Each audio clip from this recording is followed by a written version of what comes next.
35e journée de Ligue 1, au stade Louis Monaco, Amiens, 0-0. La centaine d'ultra-monégasques avait demandé une réaction à l'entrée des deux équipes sur la pelouse du stade Louis II, à travers une banderole équivoque, après les mots « Les actes, réveillez-vous », ainsi que les deux claques à Paris, 7-1, et à Guingamp, 3-1, n'avaient guère été appréciées.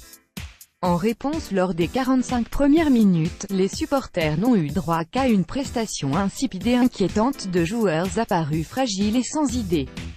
Les premiers indices sur la fébrilité de joueurs dans une réelle mauvaise passe n'ont pas mis longtemps à sauter aux yeux, à l'image des relances ratées de Glick, 2e, 7e, ou d'une perte de balle dangereuse de Fabinho, 4e. Monaco totalement perdu dans une première période disputée sur un rythme très faible, les joueurs du Rocher ont affiché des lacunes criantes dans le jeu, n'ayant pour unique stratégie d'écarter sur les côtés avant de centrer à destination de Falcao. Mais bien muselé dans le jeu aérien par Adénon et Guano, le Colombien a eu peu d'occasions de se mettre en évidence. Quelques frappes lointaines ont bien tenté de surprendre les joueurs d'Amiens, Bochilia, 26, 34, 37e, Moutinho, 42e, mais sans succès. Témoin d'une équipe sans solution, Andrea Raggi a affiché une nervosité palpable, accompagnant les ratés de ses coéquipiers de grands gestes de lamentation et a surréagi aux nombreuses maladresses monégasques, y compris de joueurs pourtant réputés pour leur aisance technique, Lemar, Fabinho, Rony Lopes. Le public a perdu patience au retour des vestiaires, les monégasques se retrouvent chahutés par leur public. Dès la 47e minute, après un centre raté du droit, les siffles s'abattent sur Thomas Lemar. Rebelote 10 minutes plus tard après une passe mal assurée.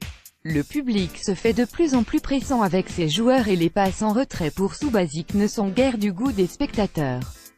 La volée du droit de Kakuta, détournée par Subasic sur son poteau à la 65e, n'a pas tendance à les rassurer tandis que Kevin Ndoram, l'un des rares joueurs de Monaco au niveau ce samedi soir, empêche Konaté de pousser le ballon dans le but vide. Seul frisson dans cette deuxième période, une tête de Touré repoussée sur la ligne par Monconduit, 87e, en compagnie de deux cartons rouges infligés à Diakabi et Guano, le second ayant réagi à un tacle très dur du premier. Le dernier mot de la soirée était finalement pour les supporters monégasques, qui après avoir ouvert les débats à l'entrée des joueurs, accompagnaient leurs joueurs au vestiaire par une bordée de sifflets. Monaco a perdu gros ce soir, sa deuxième place, désormais propriété de l'OL, et son public, échaudé par les dernières prestations. Banderole des Ultra Monaco, après les mots « Les actes, réveillez-vous », pic.twitter.com/sec2pdj5d, Johan Crochet, @Johan Crochet, 28 avril 2018. Johan Crochet, au stade Louis II de Monaco. Page de News Monaco vs Amiens SC présentée par